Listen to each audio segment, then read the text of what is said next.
So there's some awesome things going on in this first reading. People that I want to have in my life. People who share their bread with the hungry and shelter the oppressed and the homeless, clothe the naked when you see them, and do not turn your back on your own. That sounds great. I like having lots of those people around.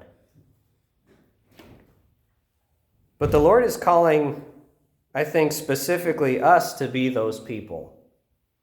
I know it's hard to fathom that because being in college, I know you guys don't have money. I know being a priest, I don't have a lot of money.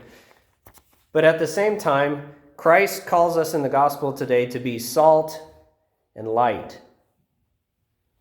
Salt, because salt enhances food. It brings out the flavors in things. Light, because light banishes darkness and helps to see how things really are.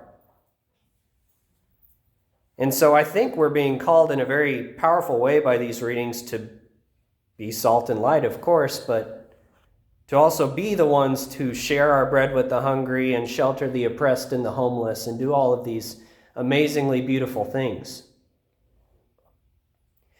But it'd be naive for me to just say, go and do those things indiscriminately.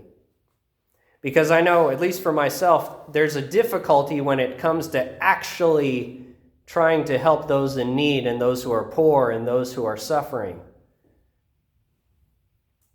Because it's hard to judge. I mean, we're not supposed to judge, per se, judge or condemn a person. But it's hard to judge a case, to decide if there's somebody who's homeless or on the side of the road or begging, to decide, should I give something or not?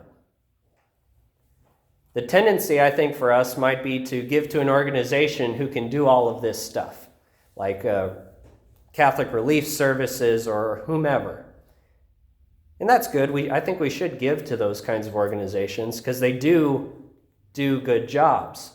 They are really skilled at what they're doing. But at the same time, we are called to be this for other people because an organization can't necessarily reach every person. Well, we can at least reach the people that are in our lives. But again, it's all difficult because one of the buzzwords that's in church circles and outreach circles is toxic charity. If you've ever heard of that, it's this idea that sometimes giving things is actually a bad thing. For instance, if we give to somebody and make them dependent on us, then we're not really helping them get to a better spot because they start just relying on whatever we can give them instead of trying to figure out a more sustainable solution. And then it might even be doing something in us where we're giving just for the sake of feeling good about ourselves or being wanted and being needed by that person. It can be a dangerous, slippery cycle, and then all of a sudden everybody's hurt and feeling used and lost. So what do we do? I've heard of a lot of good ideas. When I was in Chicago for seminary, after the Mass one day, they were selling basically these vouchers. And dollar for dollar, you could buy these vouchers. And if homeless people were around in the city of Chicago, you could give them these vouchers. And they could only use them for food at certain places. And quite frankly, I tried to give some of those to people, and they said, oh, no, I don't want those. So that's a creative way to deal with the problem. But what else do we do? I know at the very least, we try to be involved in the lives of those around us. I think a good line here in this first reading again is, do not turn your back on your own. If we're intimately involved in the lives of other people, hopefully we'll be a little bit better at discerning, can I be helpful or not? Or would giving somebody something be a good idea or not? Sometimes people do need a one-time pick-me-up to get you to the next point in life. Fine. But at the same time, for them to not become dependent on us. I bring up all of these points not necessarily to give you an answer of what to do and how to be salt and light, because I don't really know.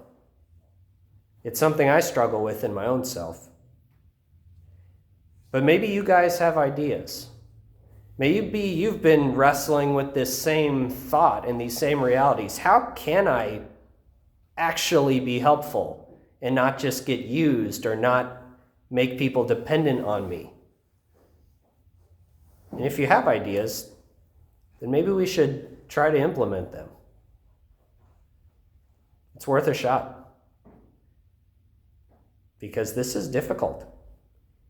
And at the very least, we as a Christian community can put our heads together and try to be salt and light to the world.